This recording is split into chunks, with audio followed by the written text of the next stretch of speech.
Good morning, children.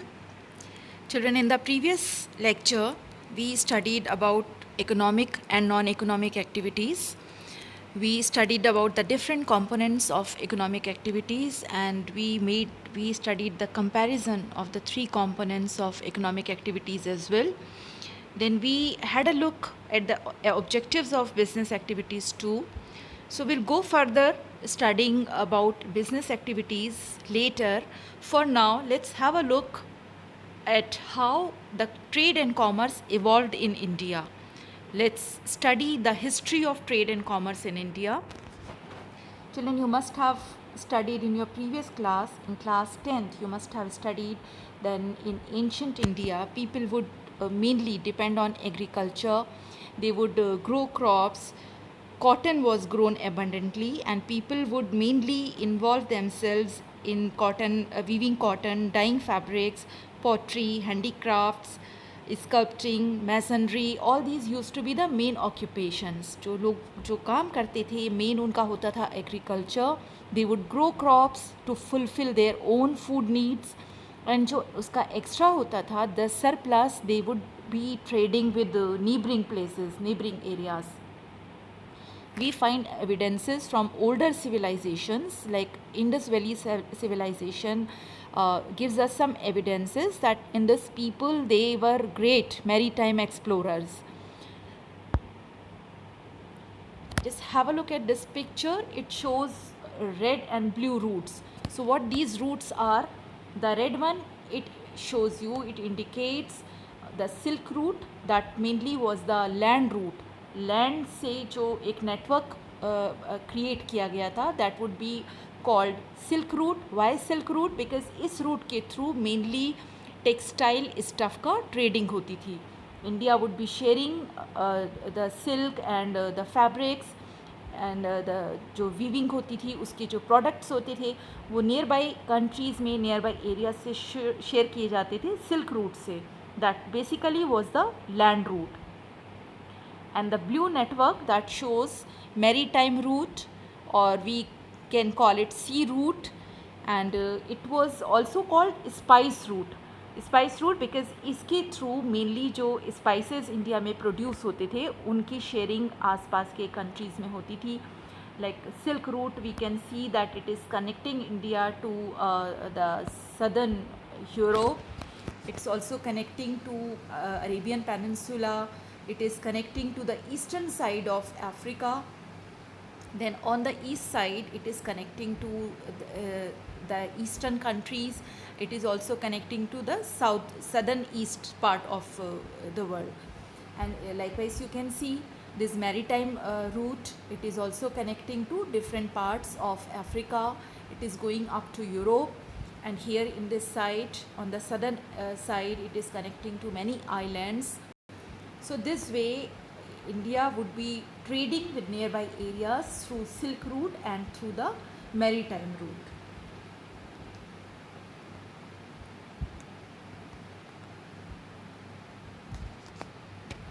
We find evidences from excavation of Harappa and Mohenjo-daro. These places, they give us some examples of business development of ancient India. These civilizations had established commercial connections with Mesopotamia and traded in gold, silver, copper, gemstones, beads, pearls, seashells, etc. Here is the picture of the coins and the weighing practices which were prevalent in those days.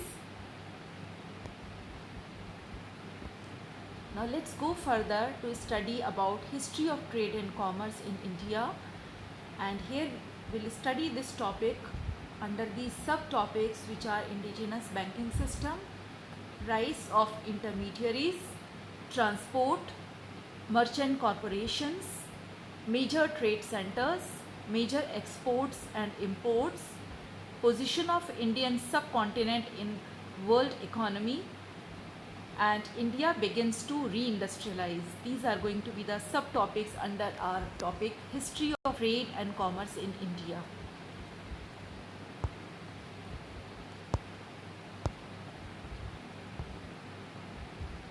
Let's first study about indigenous banking system. What is the meaning of the word indigenous? That basically is the traditional instrument of exchange.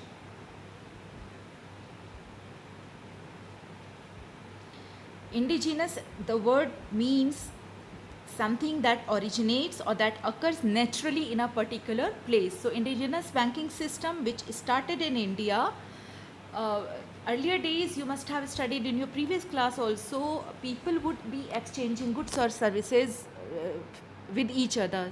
Like someone produced something, एक किसी ने कोई चीज़ बनाई है और दूसरे ने कोई अलग चीज़ बनाई है, तो वो अपनी नीड्स को फुलफ़िल करने के लिए एक दूसरे की चीज़ों का एक्सचेंज कर लिया करते थे. या कुछ काम भी अगर ऐसा है, सपोज़ देयर इज़ एक कोई पॉटरी का काम करता है, दूसरे का कुछ और तरह का काम है, वीविंग द फैब्रिक और ये कुछ काम है, तो वो लोग अपने कामों का भी एक्सचेंज कर लिया करते थे. वो इसका काम कर दिया करेगा और बदले में वो उसको पैसे से एक्सचेंज ना करके वो अपना काम करके उस चीज़ को एक्सचेंज कर लिया करते थे. एंड इस सिस्टम को हम कहते थे बार्टर सिस्टम. तो पहले ये सिस्टम प्रिवेलेंट था, कोई मनी का एक्सचेंज नहीं होता था. बार्टर सिस्टम से लोग आपस में एक दूसरे से एक्सचेंज किया करते थे चीज़ों का और सर्विसेज का भी.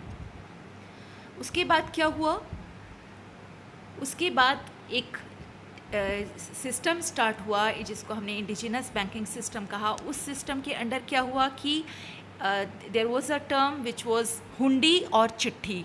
हुंडी और चिट्ठी क्या थी, ये चीज़ क्या होती थी? This basically was kind of a credit note. जैसे आपने किसी को कोई सामान दिया और उसने आपको पैसा नहीं दिया, बट वहाँ पर वो एक नोट दिया करेगा जिसमें ये होगा कि उसने आपसे ये चीज़ ख़रीदी है और उसके बदले उसको उतना पैसा देना है.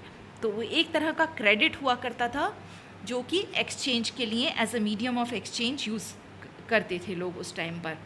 तो ये एक बहुत प्रीवेलेंट चीज़ थी उस टाइम पर, जिससे एक बैंकिंग सिस्टम वहाँ पर स्टार्ट हुआ था. लेटर जब पहले तो बार्टर सिस्टम था, बार्टर सिस्टम के बाद क्या हुआ कि लोगों ने मेटालिक कॉइन्स को यूज़ करना शुरू कर दिया. जब इंडिया बहुत एक वेल्दी नेशन हुआ करता था उस टाइम पर gold and silver coins use हुआ करते थे. उसके बाद ब्रॉन्ज, कॉपर, ये सब शुरू हो गए. तो लोगों ने फिर बार्टर सिस्टम गुड्स और सर्विसेज का एक्सचेंज ना करके किसी को दूसरे से जब कोई चीज़ लेनी होती थी, देन दे वुड पे in the form of metallic coins. उसके बाद क्या सिस्टम स्टार्ट हुआ? As economic life progressed, metallic money had been introduced, which in turn accelerated the economic activities. Documents such as hundi and chitti were in use for carrying out transaction in which money passed from one hand to another hand.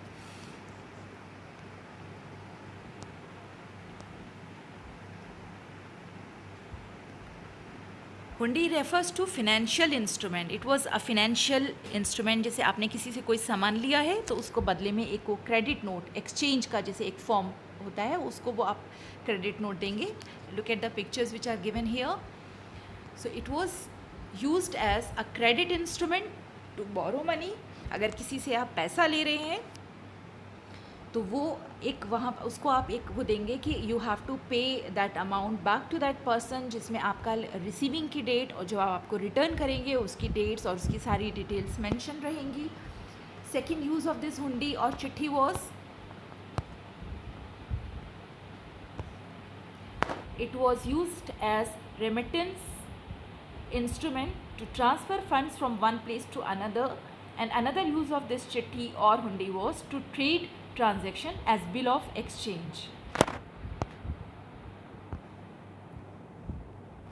Then rise of intermediaries. Intermediaries kind of midman, जो जैसे आपका जब production चीज़ों का start होता है और जब ट्रेडिंग इंडिया से बाहर भी लोगों की ट्रेडिंग, ये silk route and maritime routes create होने के बाद जब अपने कंट्री से बाहर भी प्रोडक्शन चीज़ों का बढ़ने लगा और वो आप आसपास की कंट्री से भी उसको शेयर करने लगे, देन वहाँ से स्टार्ट हुए मिडमैन, जिनको हम ब्रोकर्स कह सकते हैं. जैसे आज भी हम देखते हैं कि वो आज भी हमारे सिस्टम का एक पार्ट होते हैं. हमारा एक इकोनॉमिक जो डेवलपमेंट होता है उसमें उनका एक बहुत बड़ा रोल होता है, जो हेल्प करते हैं एक्सपेंशन में, बिज़नेस के एक्सपेंशन में हेल्प करते हैं। तो इनका भी स्टार्ट उस टाइम से हुआ था, उन्हीं दिनों में जब प्रोडक्शन बढ़ने लगा और उसका आसपास के कंट्रीज़ में भी शेयरिंग बढ़ने लगी, आसपास के ट्रेड डेवलप होने लगा, तो ये इंटरमीडियरीज़ भी उस सिस्टम का, इकोनॉमिक डेवलपमेंट का एक पार्ट बन गए। Intermediaries played a prominent role in the promotion of trade. They helped manufacturers, especially in foreign trade. Intermediaries consist of commission agents जिनको, जैसे प्रोड्यूसर जो भी उस मैन्युफैक्चरर है, उसने कोई चीज़ बनाई है उस, तो वो उसको कम दाम पर सेल करके और वो अपना उसमें कमीशन ऐड करके आगे उसको उसकी ट्रेडिंग करेंगे और अपना वो बीच बेसिकली वो एक कमीशन एजेंट्स की तरह काम करेंगे। Brokers and distributors both for wholesale and retail goods. जैसे आज भी हमारे सिस्टम में, आज भी हमारा जो एक वो चेन होता है, सेल का जो चेन होता है, उसमें ये सारे एक प्रोमिनेंट रोल इन लोग का रहता है। Distributors, and we have wholesalers and then retailers. Bankers began to act as a trustee and executors of endowments. Foreign trade was financed by loans. Then comes transport. Transport by land and sea. By land it was called Silk Route, and by sea it was called Maritime Route or Spice Route or Sea Route, was popular in the ancient times. Routes as a means of communication had assumed key importance in the entire process of growth. Pepper was particularly valued in the Roman Empire and was known as black gold. Spices जो mainly हमारा जो maritime route से किस चीज़ का trading होती थी, spices की होती थी, और उस टाइम पर पेपर को ब्लैक गोल्ड कहा जाता था। Various empires raised conflict with each other to dominate the route for the trade. It was in the search for an alternate route to India to spices that led to the discovery of America by Columbus in the closing years of 15th century, and also brought Vasco da Gama in the shores of Malabar in 1498.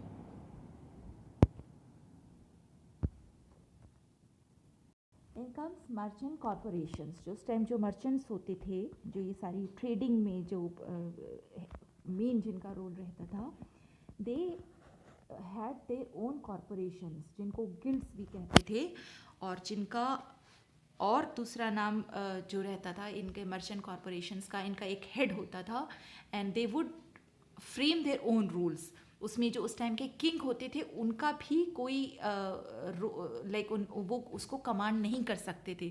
They would frame there own rules. इनका एक head होता था, इनके पूरे corporation या guild का, merchants की corporation का एक हेड होता था जिसको बोला जाता था सरथावाह और श्रेणी प्रमुख, ये इस नाम से इनको जाना जाता था। एंड वो एक सेट ऑफ रूल्स क्रिएट करते थे सारे मर्चेंट्स के लिए, जिसको कहते थे समय और श्रेणी धर्मा, ये उनके नाम हुआ करते थे। These corporations were organised on formal basis, framed their own rules and code of conduct, and even kings were suppose to accept and respect.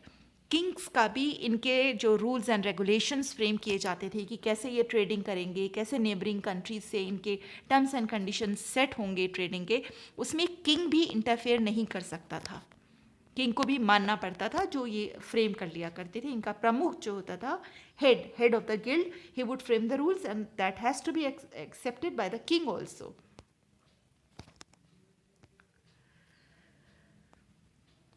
The guild chief directly dealt with the king or tax collectors and settled a market toll on behalf of its fellow merchants at a fixed sum of money. Now let's see the major trade centers. उस time पर India में major trade centres कौन कौन से थे? Major trade centres जहाँ से mainly trading होती थी उनको डिवाइड किया गया इनटू फोर कैटेगरीज। देवर पोर्ट टाउन्स जो सी पोर्ट्स होते हैं, उन सिटीज़ में वहाँ से जो आपका ये मैरीटाइम रूट होता था वो कनेक्ट करता था। So those towns were termed as port towns.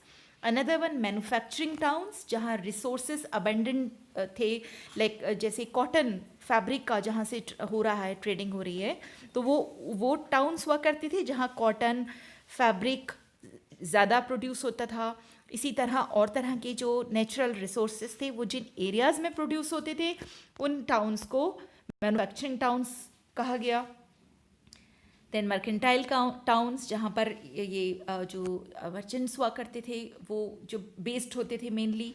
And pilgrimage towns, जिन एरियाज़ में लोग ज़्यादा जाते थे, जहाँ पर पिलग्रिमेज, यू अंडरस्टैंड, जहाँ पे जो होली प्लेसेस होते हैं उनको विजिट करने के लिए जो लोग जाया करते थे, उन टाउन्स को पिलग्रिमेज टाउन्स कहा गया। Their existence is an index of prosperity of merchant communities and professional classes. The following were the leading trade centers in ancient India. Now, one by one, we will see in ancient days which cities were the main trade centers. First is Patliputra, which is in Bihar. Present ये place जो है ये बिहार में है. Commercial town and major center for export of stones. Next was Peshawar, जो ये अब पाकिस्तान में चला गया है after division. Very popular for export of wool and for the import of horses. Major transactions between India, China and Rome in the 1st century. The third one in this list is Taxila, which is also in Pakistan now, also called Takshashila, popular known as the city of financial and commercial banks. Then was Indraprastha. Indraprastha आपको पता होगा कि पहले दिल्ली का नाम इंद्रप्रस्थ था, उसको बाद में चेंज करके न्यू दिल्ली कहा गया. सबसे पहले इसका जो नाम पड़ा था वो इंद्रप्रस्थ था. It was a commercial junction where most routes leading the east, west, south and north converged. यहाँ पर आकर ये सारे चारों तरफ से रूट्स जो है यहाँ पर ये ज्वाइन हुआ करते थे. मथुरा, मथुरा जो अभी प्रेजेंट भी इसका नाम मथुरा है और ये यूपी में है, अलीगढ़ के पास एक सिटी है. It was an emporium of trade and people here lived on commerce. Many routes from south India touched Mathura and Broach. Next Varanasi, again a city in UP, well known centres for textile industries. जिसे आज भी बनारसी साड़ी, वहाँ पर textile का आज भी prominence है Varanasi city में. और उस टाइम पर भी टेक्सटाइल इंडस्ट्री वहाँ बहुत फ्लोरिश हुई and became famous for gold, silk cloth and sandalwood workmanship. Next was Mithila, a city in Bihar. The traders in this city crossed the seas by boats through Bay of Bengal to the South China. They established trading colonies in South China. Ujjain, a city in MP, Madhya Pradesh. Different varieties of clothes were imported to different centers. It had trade connections with Taxila and Peshawar, जो पाकिस्तान में है. उस time पर ये इससे connected था और इनसे मेनली यहाँ पर ट्रेडिंग हुआ करती थी. कांची, प्रेजेंट डे कांचीपुरम, तमिलनाडु में. ये मेनली जो पोर्ट सिटी थी साउथ की तरफ ये होती थी, उस टाइम पर इसको कांची कहा जाता था, जिसका बाद में नाम कांचीपुरम हो गया. Chinese came here to purchase pearls, glass and rare stones and in return they sold gold and silk. Madurai, Madurai एक तमिलनाडु की सिटी है. It was the capital city of Pandya dynasty who control the trade of pearls and fisheries of the gulf of Mannar.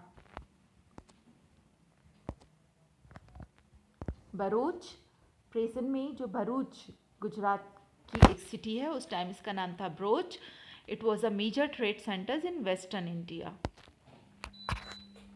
Kaveri Patta, present day में इसको हम कहते हैं कावेरी पत्तनम. ये Tamil Nadu state में है. It was scientific in its construction as a city and provided loading, unloading and strong facilities of merchandise. It was also famous for perfumes, cosmetics, sin, silk, wool, cotton and also for shipbuilding. Tamralipti city in West Bengal, Kolkata. It was one of the greatest parts connected both by sea and land. ये ऐसी जगह थी जिससे silk route भी connect होता था और आपका मैरी टाइम ट्रेडिंग भी इसके थ्रू हुआ करती थी. It was link by road to Banaras city and Taxila. Then उस टाइम पर जो मेजर एक्सपोर्ट्स एंड इम्पोर्ट्स कौन कौन से थे? Exports were spices, wheat, sugar, indigo, opium, sesamum oil, cotton. ये सब क्या था? जैसे I told you earlier also कि in those days people would mainly depend on agriculture and animal husbandry. Main occupation लोगों के agricultural activities and animal rearing, ये main activities होते थे. तो एक्सपोर्ट वो यही सारे जो इनके एग्रीकल्चर प्रोडक्ट्स होते थे या फिर एनिमल हस्बेंड्री जो उनका मेन ऑक्यूपेशन था, तो वो ये parrot, live animals and animal products like hides, skin, furs, horns, tortoise shells, pearls, sapphires, ये जो प्रेशियस स्टोन्स होते हैं, इस सब का एक्सपोर्ट किया करते थे. And what would they import? They would be importing horses, animal products, Chinese silk, flax and linen, wine, gold, silver, tin, copper, lead, rubies, coral, glass and amber, etc. These used to be the main imports that they would get from other countries. India in world economy. From 1st to 7th centuries, India was estimated to have the largest economy in the world. आपने सुना होगा उस time पर उसको क्या बोलते थे? Golden bird, सोने की चिड़िया. बिकॉज इंडिया के पास नेचुरल रिसोर्सेज एबंडेंट थे एंड लोगों के जो मेन ऑक्यूपेशन थे वो उन रिसोर्सेज को ही हार्नेस करके अपने को करते थे and they made really good wealth. तो इंडिया में इतनी प्रोस्पेरिटी थी कि it was called as a golden bird, सोने की चिड़िया. The country was often referred as Swarna Bhumi. स्वर्ण भूमि मीन्स सोने की, स्वर्ण सोना. तो उसको बोलते थे कि स्वर्ण भूमि है इंडिया, तो क्योंकि वहाँ पर इतनी प्रोस्पेरिटी है. एंड स्वर्णद्वीप, तो स्वर्ण भूमि या स्वर्णद्वीप नाम से इंडिया को उस टाइम पर जाना जाता था by many writers and travellers. जैसे उस टाइम पर जो भी फॉरेन से जो ट्रैवलर्स इंडिया आया करते थे वो यहाँ की प्रोस्पेरिटी देखकर इसको सोने की चिड़िया, स्वर्ण भूमि, स्वर्णद्वीप इन नामों से पुकारा करते थे. Later on after independence India started to reindustrialize. पहले हमारा एग्रेरियन सोसाइटी थी, मेनली जो एग्रीकल्चर पे डिपेंड हुई थी. इंडिपेंडेंस के बाद जो हमारे फर्स्ट प्राइम मिनिस्टर थे पंडित जवाहरलाल नेहरू, उन्होंने क्या किया? उन्होंने इंडस्ट्रियलाइजेशन शुरू किया. एग्रेरियन सोसाइटी से इंडस्ट्रियल रिवोल्यूशन स्टार्ट हुआ इंडिया में और इंडस्ट्रीज़ का सेटअप स्टार्ट हुआ. तो लोगों ने पहले जैसे एकदम से सडन एक कुछ होता है ना, चेंज होता है. जैसे आजकल इस पैंडेमिक सिचुएशन में हम लोग बिल्कुल ऑनलाइन एजुकेशन शुरू हो गई है, एक टेक्नोलॉजिकल रिवोल्यूशन आ गया है, हर चीज़ ऑनलाइन हो रही है, हर चीज़ में टेक्नोलॉजी का यूज़ हो रहा है. इसी तरह का रिवोल्यूशन उस टाइम पर आया जब क्या हुआ कि जो लोग मेनली एग्रीकल्चर पे डिपेंड थे, उनके पास सिर्फ एक ही स्किल थी कि वो एग्रीकल्चर एक्टिविटीज़ से ही अपनी लिविंग अर्न करते थे. उसके बाद जब इंडस्ट्रीज़ हुई, जो काम लोग हाथों से किया करते थे वो काम मशीनों से शुरू हो गया. तो लोगों का के लिए एक बड़ी अजीब सी सिचुएशन थी कि अब वो अपने को कैसे करें, सर्वाइव कैसे करें उस सिचुएशन में. मशीन चलाना तो उनको आते नहीं थे. तो ग्रेजुअली लोगों ने फिर मशीन्स वो स्किल अपने में डेवलप करना शुरू की कि वो उन मशीन्स को ऑपरेट कर पाएँ. क्योंकि होता क्या था कि जो काम 4 आदमी मिलकर करते थे या और ज़्यादा लोग मिलकर करते थे, 10 लोग एक साथ उस काम को कर पाते थे, वो एक मशीन कर दिया करती थी. तो लोग बहुत सारे, जैसे आजकल हो रहा है कि लोगों के काम चले गए हैं बिकॉज ऑफ दिस सिचुएशन. इसी तरह उस टाइम पर हुआ कि बहुत सारे लोगों के पास काम नहीं रहा और एक रेस्टलेसनेस हो गई सोसाइटी में. But gradually they refurnish their skills, नए स्किल्स खुद में डेवलप किए and they started learning the operation of these machines. और फिर एक इंडस्ट्रियल रिवोल्यूशन कंट्री में आ गया. After independence, the process of rebuilding the Indian economy have been started. As a part of this, the first 5 years plan was implemented in 1952. Undue importance was given to the establishment of modern industries, modern technological and scientific institutes, space and nuclear programs. फिर हमारा country एक progress की तरफ शुरुआत हुई, हर field में, nuclear field में, space में, साइंटिफिक और हर चीज़ में एक इंडस्ट्रियलाइजेशन शुरू हुआ और हमारे कंट्री का एक रीबिल्डिंग शुरू हुई. To overcome the problems of lack of capital, rise in population, huge expenditure on defense, inadequate infrastructure, etc., India relied heavily on borrowings from foreign sources and finally agreed to economic liberalization in 1991. So first economic reform कब आया? 1991 में, जब हमारी economic policy का liberalisation हुआ. पहले क्या था कि इंडिपेंडेंस के बाद ये हो गया था कि से पहले लोगों ने ट्रेडिंग शुरू कर दी थी. जैसे आपने पीछे देखा कि नेबरिंग कंट्री से ट्रेडिंग शुरू हो गई थी. उसके बाद उस चीज़ पर रोक लग गई थी क्योंकि उस सिल्क रूट और उसके थ्रू ही ईस्ट इंडिया कंपनी, ब्रिटिश हमारे कंट्री में आके उन्होंने ईस्ट इंडिया कंपनी इस्टेब्लिश की. देन दे कैप्चर्ड हमारा कंट्री पे पूरा कब्ज़ा कर लिया. यहाँ के लोगों, जो कभी एक टाइम पर स्वर्ण भूमि कहलाई जाती थी, यहाँ के लोग बिल्कुल उन लोगों पे डिपेंड हो गए. They in a way took away all the wealth from India और यहाँ के लोगों की बहुत हालत ख़राब हो गई. तो उस पर एक रोक लग गई थी कि अब फ़ॉरेन से ट्रेडिंग नहीं होगी. बट उसके बाद क्या हुआ कि जैसे कंट्री में उस तरह की प्रॉब्लम्स हुई, पॉपुलेशन बढ़ने लगी और उसको सस्टेन करने के लिए, डेवलपमेंट को सस्टेन करने के लिए फॉरेन पॉलिसी में थोड़ा सा चेंज करना पड़ा और लिबरलाइजेशन, इकोनॉमिक पॉलिसी को लिबरलाइज करना पड़ा और that policy came into effect in 1991. In the current days, अभी प्रेजेंट इंडिया में क्या है, हमें अपनी इकोनॉमी को स्ट्रेंथन करने के लिए जो प्रेजेंट हमारी गवर्नमेंट है वो कुछ उनकी पॉलिसीज़ क्या हैं. They have implemented certain schemes like make in India. Make in India क्या है कि we should not depend on foreign products, बाहर के कंट्रीज़ पर. लाइक चाइनीज़ का एक टाइम पर था कि इंडिया में जो मेजर हमारे सारे प्रोडक्ट्स होते थे वो चाइना से ही आते थे. तो इंडिया में लोगों की के स्किल्स और यहाँ के लोगों को काम मिले, यहाँ के लोगों की स्किल्स डेवलप की जाए, उसके लिए गवर्नमेंट ने make in India project start किया, जिसमें ये हुआ कि लोग ज़्यादा से ज़्यादा चीज़ों का प्रोडक्शन इंडिया में ही हो. Skill India was a project जिसमें लोगों को स्किल डेवलपमेंट और ट्रेनिंग का प्रोजेक्ट स्टार्ट हुआ. डिजिटल इंडिया, टेक्नोलॉजिकल डेवलपमेंट के लिए digital India is one of the programs. Foreign trade policy 2015 to 20, इसमें जिसमें हमारी फॉरेन ट्रेड पॉलिसी में कुछ अमेंडमेंट किए गए, is expected to help the economy in terms of exports and imports and trade balance. So this is the present situation जिसमें हम अपना ट्रेड और बिजनेस को करने के लिए जो गवर्नमेंट जो इनिशिएटिव्स ले रही है उसके अंडर ये कुछ प्रोजेक्ट्स जो चल रहे हैं. So this was all about the evolution of trade and commerce in India. In the coming lecture, we'll study about business activities more. Thank you, children.